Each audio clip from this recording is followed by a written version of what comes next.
मध्याह्न भोजन हड़प नहीं कर जिलापाल द्वारस्थ थे गाँववासी। सुवर्णपुर जिला तरभा ब्लॉक अंतर्गत मराडगोछा सरकारी उन्नीत उच्च विद्यालय प्राथमिक शिक्षक बेआईन भावे स्कूल के आसुथिबार सरकारी अर्थ के हड़प करुथिबार अभियोग होइछे।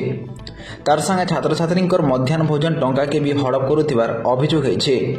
स्कूल ने सर्वमोट 185 जन छात्र छात्री थिबा बेले सेथिनु प्राय 100टा पिला दैनिक उपस्थित रहउथिबा बेले पीएम पोषण ऐप ने 170 पिला उपस्थित थिबार दर्शाई करी पिलांकर टंका हड़प करुछन।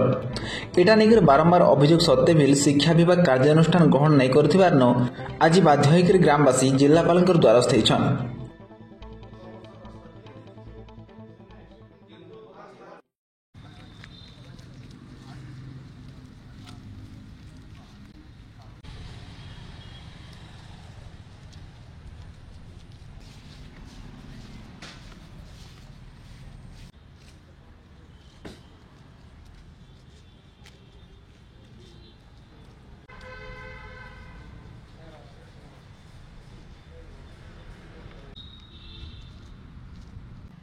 गोटे रास्ता तीन टा चार टा क्रॉसर परमिशन